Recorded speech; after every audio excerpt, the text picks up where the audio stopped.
함께 나눌 하나님 말씀은 창세기 37장 1절에서 17절 말씀입니다.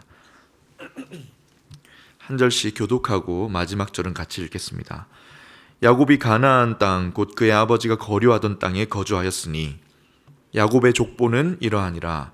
요셉이 17세의 소년으로서 양을 칠 때에 그의 아버지의 아내들 빌하와 실바의 아들들과 더불어 함께 있었더니 그가 그들의 잘못을 아버지에게 말하더라.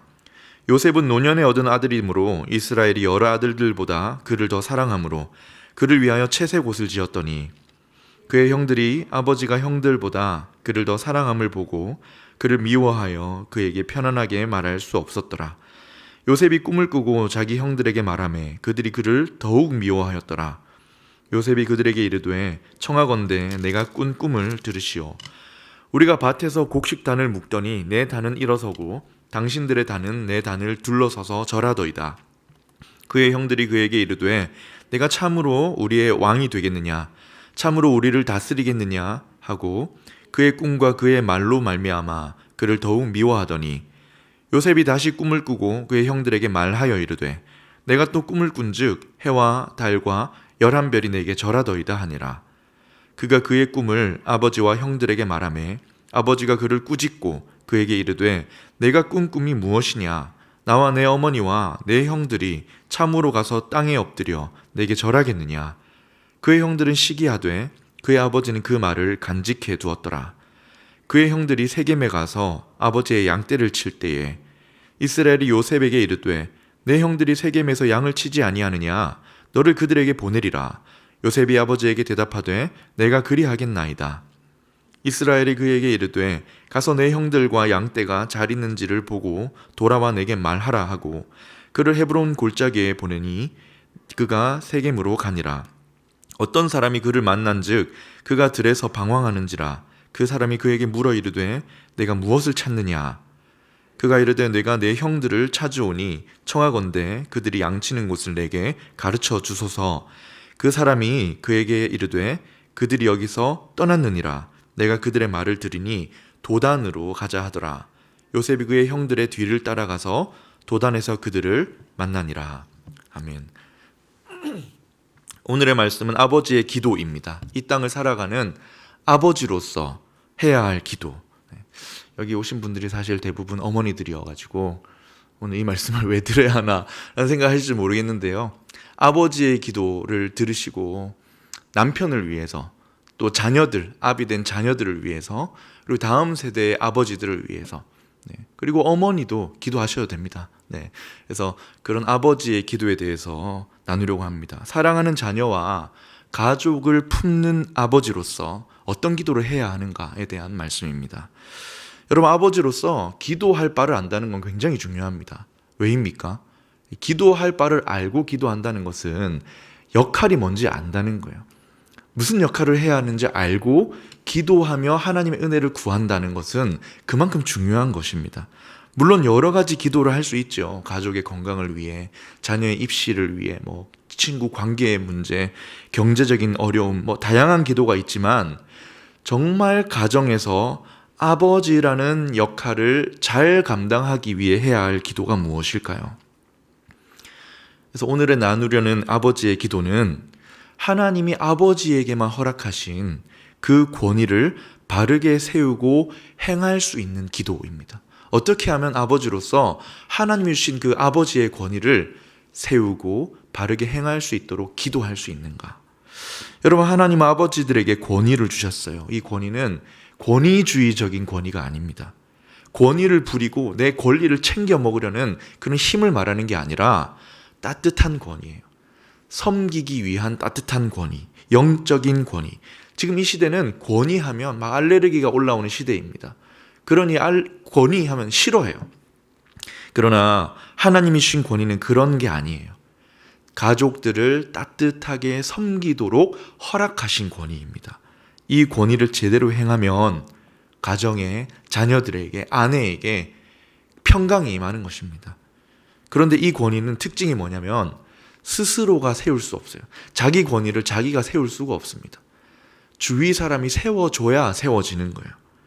권위는 올바로 권위를 행할 때 주변에서 세워줘야지 그게 세워지는 겁니다.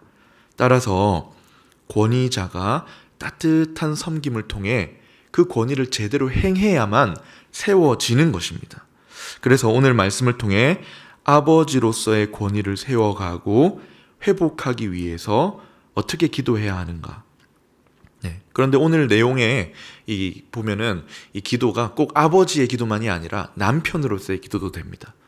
근데 오늘 읽은 본문의 내용상 아버지의 모습에 초점이 맞춰져 있기 때문에 아버지에게 맞추어서 말씀을 살펴보는 것입니다. 여러분, 오늘 본문은 무슨 내용입니까?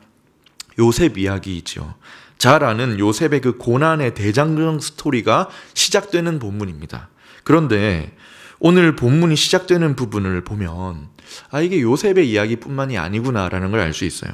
1절에 보면 이삭이 살던 땅에 이제 야곱이 가족을 이끌고 살기 시작했다고 한 뒤에 2절에서부터 이 50장까지 이어지는 긴 이야기의 제목과 같은 표제가 붙어 있는데 뭐라고 하냐면 야곱의 족보는 이러하니라 라고 시작합니다. 분명히 모든 3절부터 나오는 이야기가 우리가 아는 것처럼 요셉의 이야기라고 생각이 되는데 그 제목을 뭐라고 합니까? 요셉의 그 고난은 이렇게 시작되니라, 이게 아니에요. 2절에서 분명히 이 모든 이야기를 뭐라고 제목을 붙였냐면 야곱의 족보는 이러하니라. 무슨 말입니까? 지금부터 끝까지 무슨 이야기 하겠다는 거예요? 야곱 가족 이야기를 하겠다는 겁니다. 주로 요셉과 그 형제들의 감정선들, 그리고 요셉을 중심으로 이야기가 펼쳐지니까 요셉 이야기로 우리가 늘 기억을 하는데 기록한 의도는 뭐라고 하는 겁니까? 지금 야곱의 가족 이야기를 해보겠다는 겁니다. 야곱의 아들들의 이야기를 통해서 야곱 가족의 족보가 어떻게 되는지를 한번 보여주겠다는 것입니다. 그래서 오늘은 조금 시각을 바꾸어서 요셉이 아니라 야곱을 보려고 합니다. 아버지 야곱. 문제는요, 야곱이 그렇게 좋은 아버지가 아니었다는 겁니다. 왜일까요? 이유를 알아야 오늘 본문을 더 잘 이해할 수 있기 때문에 간략히 2가지만 짚고 넘어가겠습니다. 오늘 본문 이전 사건들을 통해서 야곱은 이미 아버지로서의 권위, 영적인 리더십을 다 잃어버린 상태에서 오늘 본문을 시작합니다. 언제인지 정확히는 모르지만 여러분, 딸 디나가 어려운 일을 당했었잖아요. 그때 야곱이 나서지 않습니다. 아무런 반응을 하지 않아요. 딸이 큰 수치를 당하고 집에 왔는데 아무 반응을 안 합니다. 딸 바보가 아니라 그냥 바보예요, 바보. 이 답답한 모습을 보는 야곱의 아들들이 분노합니다. 그래서 레위와 시므온이 약탈을 하고 속이고 막 그 민족 세겜 사람들을 엄청 약탈을 하고 오죠. 사실은 아버지로서 나서야 할 때 침묵하는 아버지 때문에 아들들이 나선 것인데 이 사건에 대해 반응은 야곱이 어떻게 반응하는지 아세요? 화를 냅니다. 34장 30절에 보면 야곱이 뭐라고 해요? 너희가 내게 화를 끼쳤다. 너희가 괜한 짓을 해서 나한테 화를 끼쳐서 나로 하여금 이 민족들에게 악취를 내게 했다. 여러분, 지금 화를 내야 될 사람들은 사실 이 아들들도 화를 내야 되고 자기는 세겜 사람들을 향해서도 화를 내야 되는데 이상하지요. 내 입장을 너희가 난처하게 했다고 화만 내고 있어요. 딸에 대해서 아파하고 뭔가 형제들에 대해서, 아들들에 대해서 응징을 했어야 되는데 전혀 아무런 조치를 하지 않습니다. 자녀들의 상황에 관심이 없어요. 이어서 가장 사랑하던 아내 라헬이 죽습니다. 난산을 하다가 죽어요. 그런데 그때 어떤 일이 일어났냐면 장자인 첫째 아들 르우벤이 야곱의 첩 빌하와 동침하는 끔찍한 사건이 나타납니다. 이것도 엄청난 죄잖아요. 근친상간을 넘어서 아버지에 대한 도전이거든요. 그러면 어떻게 해야 합니까? 응징을 해야 되는데 그래야 이 첫째 이 르우벤도 다시 회복할 기회가 생기고 가정의 질서가 세워질 텐데 또 아무 말도 안 합니다. 그냥 듣고는 넘어가 버려요. 그리고 나서 나타나는 이야기가 오늘 이야기입니다. 영적인 권위, 아버지로서의 권위를 완전히 상실한 야곱의 가정에 어떤 영향이, 결과가 나타나는가. 오늘 야곱의 모습을 보면서 이제 아버지로서 그러면 우리는 어떻게 해야 하는가? 아버지로서의 모습을 완전히 잃어버린 야곱을 보면서 우리 아버지들은 어떻게 다시 따뜻한 권위와 영적인 리더십을 세워가야 하는가? 기도를 통해 세워가야 하는가? 이것을 함께 살펴보려고 합니다. 말씀을 통해서 정말 권위를 잘 세우고 행하게 되는 그런 주님의 은혜가 임하기를 축복합니다. 첫 번째 주시는 제목은요, 사랑하게 하소서입니다. 아버지들이 해야 할 첫 번째 기도는 사랑하게 하소서. 너무 단순하지만, 너무 당연한 이야기이지만 아버지의 권위는 여기서 시작하는 겁니다. 무관심한 마음을 제거하고 깊이 자녀들을 사랑하게 하소서. 여러분, 사랑의 반대말이 무엇일까요? 미움과 증오 여러 가지가 있을 수 있겠지만 그 테레사 수녀 아시죠? 테레사 수녀는 노벨 평화상을 받을 때 사랑의 반대말을 무관심이라고 했답니다. 일리가 있지요. 사랑의 반대는 사랑하지 않는 것인데 결국 무관심하는 것이다. 그리고 제가 얼마 전에 이런 글을 쓴 걸 봤는데요. 사랑의 반대말은 편애라고 합니다. 편애. 왜입니까? 한쪽은 지나친 사랑을 받고 있는지 모르겠지만 다른 한쪽은 어때요? 사랑을 전혀 느끼지 못하는 겁니다. 특히 가족을 통해 편애를 경험한 아이들은 평생 엄청난 상처를 안고 살아간다는 거예요. 왜냐하면 가족이 어릴 때 세상의 전부거든요. 정말 세상의 모든 전부이고 삶의 절대적인 존재인 부모에게 편애를 당하면 평생 그 상처가 가슴에 남는다는 거예요. 그래서 편애는 무관심보다 더 큰 상처를 준다는 겁니다. 그러니까 사랑의 반대는 편애인 거예요. 오늘 본문에 보면 요셉이 17살이라고 합니다. 당시 고대 사회에서 17은 적은 나이가 아니거든요. 그런데 요셉의 나이가 17이라는 것은 무엇입니까? 17년 동안 야곱의 아들들, 요셉을 제외한 아들들은 편애를 받아왔다는 것입니다. 반대로 10아들은 최소한 17년 동안 사랑을 받지 못하고 살아왔다는 거죠. 3절에 보면 요셉은 야곱이 노년에 얻은 아들이기 때문에 그를 더 사랑했다고 합니다. 여러 다른 아들들보다 그를 더 사랑해서 어떻게 해요? 요셉에게만 채색 옷을 지어줬답니다. 옷은 당시에 신분을 나타내는 장치였어요. 지금은 그렇지 않지만 옷을 짜는 데 사용한 옷감이 무엇이냐, 옷이 어디까지 길이가 오느냐에 따라서 이 옷이 그 사람의 신분을 반영했다고 합니다. 그러면 채색 옷은 당연히 특별한 옷이었겠죠. 형들은 입어보지도 못한 평상복과 다른 옷을 요셉은 입고 있었습니다. 중요한 것은 야곱이 왜 채색 옷을 입혔느냐 하는 거예요. 속마음을 드러내는 겁니다. 얘들아, 나는 요셉을 가장 사랑한다, 알겠지? 나는 앞으로 너희들 중에서 내 후계자로 요셉을 세울 거야, 알겠지? 이것을 말로 하지 않고 옷을 통해 보여준 것입니다. 그러니 이 형들의 마음에 아버지에 대한 그 상처가 어마어마하게 자리 잡았겠죠. 물론 야곱의 모습이 일면 이해가 되는 부분도 있습니다. 왜냐하면 요셉이 누굽니까? 야곱이 가장 사랑했던 라헬이 낳은 아들입니다. 그리고 이 라헬이 동생 베냐민을 낳다 죽었어요. 그러니까 지금 아들들 중에 어머니가 없는 아들이 요셉이에요. 라헬에 대한 그리움과 그 고마움과 또 미안함과 요셉에 대한 연민, 이 모든 감정이 섞여서 들어갔겠지요. 그러나 변명의 여지는 없습니다. 10아들들에게 깊은 상처를 야곱은 남긴 거예요. 본문에서도 형들이 요셉을 미워한 이유가 뭐라고 합니까? 고자질 때문입니까? 물론 고자질한 게 문제가 되지요. 그러나 형들이 요셉을 결국 미워한 이유는 고자질 때문이 아니라 아버지 때문입니다. 2절에 요셉이 고자질했대요. 3절에 야곱이 편애를 했답니다. 그리고 4절에 형들이 요셉을 미워했다고 합니다. 뭐라고 하느냐?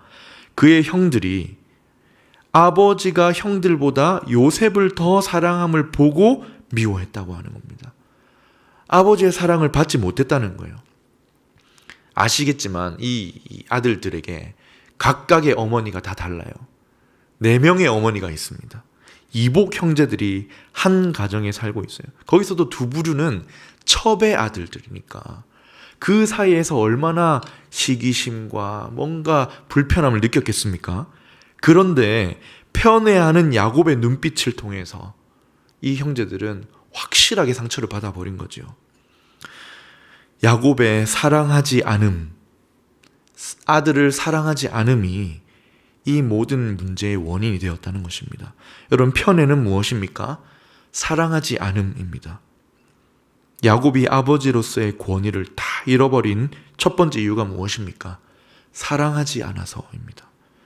그 존재를 사랑해주지 않아서, 아들들의 존재를 마음 깊이 사랑해주지 않아서, 따라서 아버지로서의 그 따뜻한 권위를 갖는 첫 걸음은 사랑입니다. 권위를 행하는 첫 걸음은 사랑입니다. 있는 모습 그대로 존재를 사랑해 주어야 합니다. 물론 아들이 12명이면 쉽지는 않겠죠. 저도 아이가 3명이 있는데 쉽지 않을 때가 있습니다. 한 아이에게 집중이 되면 또 다른 애들이 잘 안 보여요. 그리고 우리 삶도 참 바쁘죠. 내 삶도 건사하기 힘든 시대가 되어갑니다. 그러나 변명의 여지가 없습니다. 여기 사랑하는 것에 실패하면 답이 없습니다. 노아 아시죠? 노아 할아버지가 하나님이 의인이라고 불렀어요. 근데 이 노아가 홍수 이후에 어떻게 되느냐? 포도주에 취합니다. 그렇게 살아가는 거예요. 그러니 자녀들에게 문제가 생기기 시작합니다. 사무엘도 그렇죠. 굉장히 바빴습니다. 온 이스라엘을 다니면서 말씀을 가르치고 선지 학교도 운영했어요. 그 결과 아들들에겐 신앙이 없습니다. 이익을 따라 뇌물을 받았고 결국 거절당하는 아들들이 됩니다. 여러분, 아버지로서의 권위를 행하고 세워가기 위해 어떻게 해야 합니까? 사랑하게 하옵소서. 하나님, 제가 참 편협하고 참 내 경험, 자라온 환경 때문에 오류도 많고 마음에 짐도 많고 바빠요. 하지만 하나님, 사랑하게 하소서. 하나님이 주신 자녀를 마음 깊이 사랑하게 하소서. 그 존재를 사랑하게 하소서. 이것이 아버지가 해야 할 첫 번째 기도입니다. 두 번째, 사랑하면 어떻게 해야 할까요? 두 번째 기도는 소통하고 이해하게 하소서입니다. 사랑하는 마음을 가진 아버지는 두 번째, 소통을 잘 해야 합니다. 소통을 통해서 자녀가 가지고 있는 필요가 무엇인지, 뭐가 도움이 필요한지, 결핍이 무엇인지, 정서적인 상태가 어떤지를 이해해야 합니다. 이게 두 번째 기도예요. 여러분, 구약 성경에 보면 왕의 자질이 나오잖아요. 왕의 자질 중에 중요한 것이 무엇입니까? 듣는 마음이에요. 솔로몬이 왕이 될 때 뭘 구했습니까? 듣는 마음을 구해서 하나님 마음에 들었다고 하잖아요. 백성들의 마음을 듣고 그 마음의 필요를 이해할 수 있는 지혜를 달라고 기도했던 겁니다.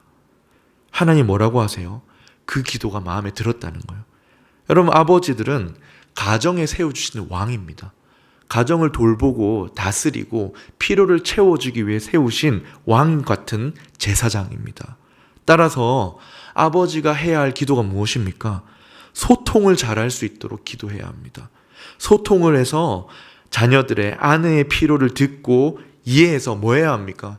채워주는 역할을 감당하기 위해 기도하는 거죠. 그런데 야곱은 소통에 실패한 아버지입니다. 여러분, 야곱이요, 유일하게 아들들의 상황을 파악하는 길이 뭔지 아세요? 요셉의 고자질이에요. 2절에 보십시오. 요셉이 17세의 소년으로서 형들과 함께 양을 치는데 그가 그들의 잘못을 아버지에게 말하더라. 요셉이 뭔가 이렇게 보고 형들이 잘못한 일이 있으면 쪼르르 아버지한테 가가지고 고자질하는 거예요. 그러면 이 단어가요, 이 아버지에게 말하더라, 이 동사가 단회적인 표현이 아니라 미완료예요. 계속 그렇게 해왔다는 사실 의미를 담고 있습니다. 이 야곱은 요셉의 반복되는 고자질을 통해서야 형들의 상황을 파악하고 있으니 지금 형제들이 요셉을 어떻게 생각하는지, 형제들 사이에 어떤 갈등이 있는지에 대해서 알 길이 없습니다. 본문을 1절에서 11절까지 계속 묵상하면요, 반복되는 단어가 보이는데요, 말이라는 단어입니다. 말, 그리고 말하다라는 동사가 계속 반복이 돼요. 분명히 소통은 안 되는데 말은 많이 합니다. 그리고 그 많은 말 때문에 상처를 계속 입어요. 무슨 말입니까? 말 많이 한다고 소통이 되는 게 아니에요. 소통이 안 되는데 너도 나도 자기 말만 하니까 상하기만 하는 거예요. 상대의 마음과 형편을 알려고 하지 않고 다 각자 자기 말만 하는 겁니다. 이게 다 누구한테 배운 겁니까? 아버지인 야곱에게 배운 거예요. 또 야곱이 자식의 형편을 정말 모른다는 증거가 뭡니까? 형들이 그렇게 요셉을 미워하는데 요셉을 형들이 잘 있나 또 보고 오라고 보내요. 세겜으로 보내는데 70, 80km 거리입니다. 이게 어느 거리냐면 우리 교회에서 인천공항까지가 80km예요. 거기를 보내는 겁니다. 무슨 일 때문에 보내느냐? 14절에 보십시오. 이스라엘이 야곱입니다. 야곱이 그에게 이르되 가서 내 형들과 양떼가 다 잘 있는지 뭡니까? 보고 돌아와서 또 말해달라는 거예요. 보고하라는 겁니다. 2절과 똑같아요. 형들이 무슨 잘못을 하고 있는지 없는지 가서 살펴보고 나한테 보고하라는 겁니다. 소통할 마음도 없고 소통할 재주도 없어요. 요셉이 이렇게 미움을 받고 있는데 상황을 모릅니다. 지금 형들은 요셉을 죽이려고 하는데 상상도 못하고 있어요. 공감하지 못하는 거죠. 소통의 부재의 결과입니다. 요셉이 꿈을 꿔요. 그리고 꿈 이야기를 합니다. 그런데 꾸짖기만 해요. 그 꿈에 대해서 어떻게 생각하는지 아버지로서 그 꿈에 대해서 고민하지도 않습니다. 더 들어볼 생각도 없어요. 너는 어떻게 생각하니? 모두 자기 말만 합니다.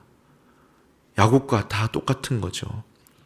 그러나 아버지가 해야 할 역할은 무엇입니까? 소통을 해야 돼요. 첫 번째로 사랑하는 마음, 그 마음을 가지고 두 번째 소통을 해야 합니다. 그리고 시간을 들여서 마음을 읽고 대화를 통해 이야기를 나누어야 합니다. 만약 소통할 관계가 안 되는 어려운 관계라면 풀어야 됩니다. 기회를 만들어서 회복을 해야 돼요. 어떤 아버지에게 사춘기 아들이 있었는데요. 아빠는 회사 일로 늘 바쁘고 아들은 또 이 마음의 복잡한 고민 때문에 계속 트러블이 생기는 겁니다. 그런데 이 아버지가 아들을 데리고 둘이서만 가까운 해외로 여행을 갔대요. 가서 가르치려 하거나 이야기를 하려고 막 시도하지 않고 그저 좋아하는 음식 먹으러 다니고 구경하고 그냥 그렇게 다녔대요. 아무 요구하는 거 없어요. 그냥 먹고 놀고 쉬다 온 거죠. 돌아와서 아들이 말을 꺼냈다고 합니다. 이 소통의 관계가 다시 열린 거죠. 이런 노력이 필요하다는 것입니다. 여러분, 그러면 소통은 왜 해야 할까요? 이야기 많이 나눠서 친해지려고요? 아닙니다.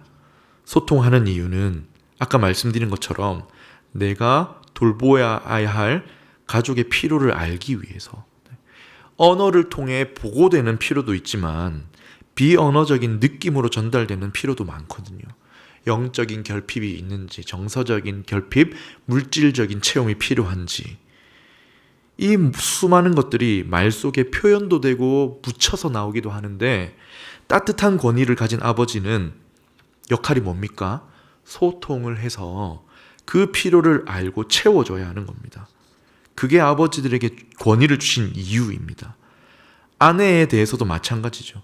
복잡한 감정을 가지고 있을 수 있고 또 다른 존재인 아내와 함께 서로 말을 주고받는 게 힘들 때가 있습니다. 그러나 역할을 하기 위해서, 하나님 주신 권위를 사용하기 위해서는 대화와 소통을 해서 채워주어야 합니다. 그러면 가정이 평안하게 되는 거예요. 야곱은 이걸 안 했죠. 야곱이 왜 이렇게 되었을까? 그의 아버지 때문입니다. 이삭 때문에. 여러분, 이삭이 누굴 좋아했습니까? 에서를 좋아했어요. 고기 때문에 야곱은 안 좋아하고 에서만 좋아했어요. 편해지요. 야곱도 아버지의 사랑을 못 받았던 겁니다. 물론 하나님은 이런 모든 연약함과 어려움 중에도 일하세요. 이런 일들이 모두 합력하여 선을 이루어 가십니다. 그런데 그건 하나님이 주시는 은혜지 핑계거리가 되면 안 됩니다. 합리화할 제목은 아니죠. 하나님의 은혜가 있기 때문에 더 기도하고 노력해야 합니다. 그래서 아버지가 해야 할 두 번째 기도가 무엇입니까? 소통해서 이해하게 해달라고 기도해야 합니다. 마지막 세 번째로 기도는 기도로 섬기게 하소서입니다. 소통을 통해 알게 된 필요를 가지고 뭐 하는 거예요? 하나님께 기도하는 자리로 나아가는 겁니다. 아버지의 기도를 통해 하나님이 가족들의 필요를 채워주시기를 구하는 기도입니다. 기도로 섬기게 하소서. 이를 통해 하나님이 주신 권위를 사용할 수 있게 됩니다. 모든 걸 공급하시고 채워주시는 하나님께 가져가는 거예요. 그 기도로 가족을 섬기게 하소서. 이렇게 사랑하고 소통하고 기도로 섬기는 권위 아래에서 가정은 평화를 찾습니다. 결핍이 점점 채워지고요. 설명할 수 없는 결핍도 채워집니다. 세상의 삶이 아무리 어려워도 가정에서 보내는 시간이 안정감을 누리게 만들어줍니다. 아버지라는 권위가 둘러친 울타리 안에 양떼가 평화를 누리게 되는 것이죠. 그런데 야곱에게는 기도하는 모습이 없어요. 왜일까요? 모르기 때문입니다. 자녀들의 마음을 몰라요. 그러니 기도하지 않습니다. 오늘 본문에 하나님이 안 보여요.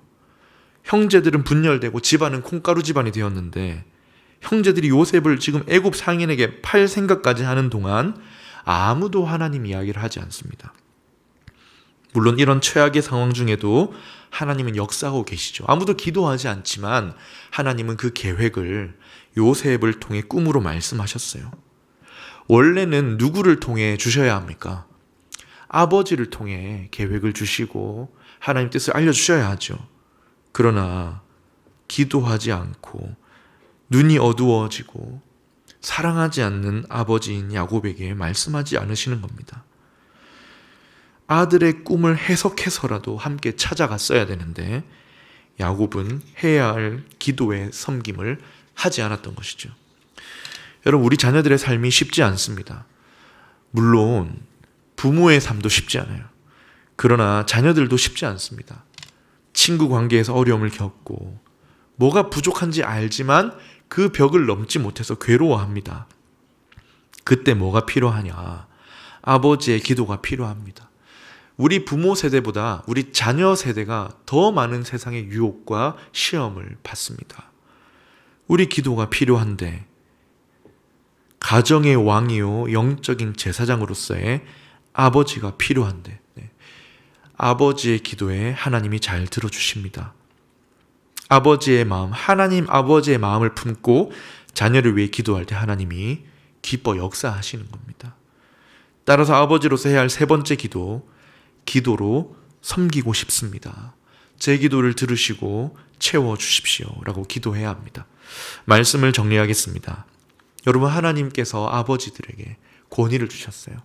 남편에게 권위를 주셨습니다. 이걸 잘 세워가야 합니다. 세워가면 가정에 평화가 임하고 자녀들에게 안식이 되는 거예요. 어떤 기도를 해야 합니까? 마음 깊이 사랑하고 그 사랑하는 마음으로 소통해서 그 필요를 하나님께 구하는 아버지가 되게 하소서. 이런 기도를 통해 우리 사랑하는 샘물 성도님들의 가정에 하나님의 영적인 평화가 임하기를 주님의 이름으로 축원합니다. 아멘. 우리 함께 말씀을 기억하며 찬양하겠습니다. 우리 함께 기도해 함께 찬양하겠습니다.